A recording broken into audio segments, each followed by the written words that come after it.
ভারতের যে সিস্টেমটাকে তারা এই দেশটাকে পালাতে বাধ্য করেছে, আমার মনে হয় কোনো অশুভ জিনিস এই দেশে থাকবে না। আর বিশ্ববিদ্যালয় থাকার প্রশ্নই আসে না, কারণ বিশ্ববিদ্যালয় তো ভেঙে আছে এই বিষয়।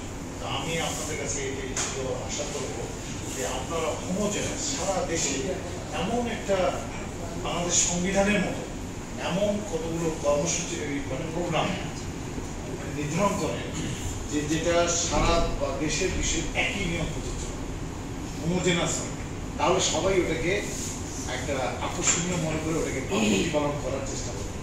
একটাই সংগঠন থাকবে, সেটা হচ্ছে বৈষম্য বিরোধী সংস্কার করে তারা এখানে একটা সত্য বিচার সূক্ষ্ম একটা সুন্দর নিয়মের মধ্যে প্রতিষ্ঠিত সমস্ত বিশ্ববিদ্যালয়।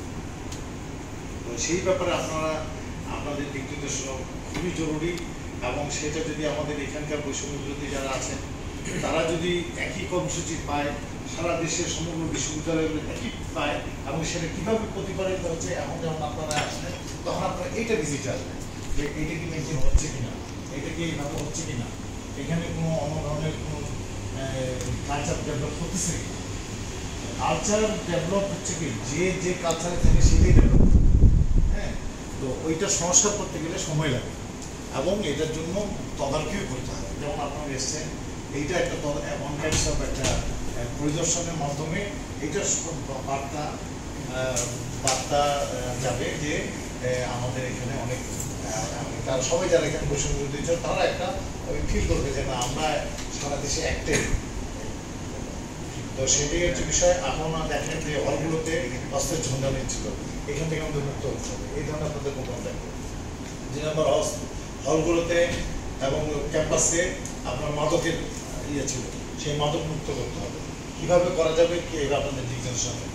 তারপরে হলগুলোর খাদ্যের সুব্যবস্থা করতে হবে, ছাত্ররা বাইরে একটা অনিশ্চয়তার মধ্যে না পড়ে, এই বিষয়ে আমরা আবার সুপারদের দিক নির্দেশনা দিচ্ছি। তারপরে আমরা ইতিমধ্যে আমাদের মেয়েদের জন্য আলাদা বাস থাকবে, মেয়েদের সংখ্যা অনেক বেড়ে গেছে। আমরা একটা বাস ছিল আমাদের, আমরা বলে দিলাম যে আমরা আর একটা বাস আপাতত অতিরিক্ত বাস চালু আমরা বলে দিলাম একটা। এবং আমাদের মেডিকেল সেন্টারে আমরা বলে দিলাম যে আগে অস্ত্রের পিছনে অর্থ খরচ হয়েছে, এখন আমরা অস্ত্রের পিছনে এখন ওষুধের পিছনে কিছু করতে পারি কিনা।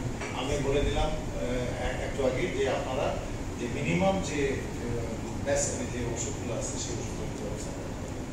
এবং আমাদের সবচেয়ে গুরুত্বপূর্ণ যেটা যে শিক্ষা ব্যবস্থা, যে আমাদের সেমিস্টার সিস্টেম, এটাকে আমরা কীভাবে সংক্ষিপ্ত করে দিই, যে জীবনের মূল্যবান সময়গুলো নষ্ট হচ্ছে সেটাকে কীভাবে এই ইস্যুগুলো নিয়ে আমরা আপনারা যেটা বলেছেন পিতা মাতা বলে শিক্ষকের একটা দায়িত্ব আছে। আসলে আমরা তাই ফিল করি, আমরা কিন্তু কোনো রেজুল্ট ভিত্তিক করে এখানে আমরা আসিনি। এই সরকারের সবচেয়ে বড় সাফল্য যে এখানে কেউ আপনি প্রতিষ্ঠানিক প্রধান রেজুল্ট ভিত্তি করে আসে, এবং তারা কোনোদিন কারো কাছে যে নিজের মাথাকে নিচু করে এখানে আসে। এটি হচ্ছে সবচেয়ে বড় কাজ করার মানে একটা অপরচুনিটি। এই অপরচুনিটিকে আপনারা আরো শক্তিশালী করেন। প্রত্যেকটা প্রতিষ্ঠানের কোনো রেজুল্ট ভিত্তি না, কোনো দলীয়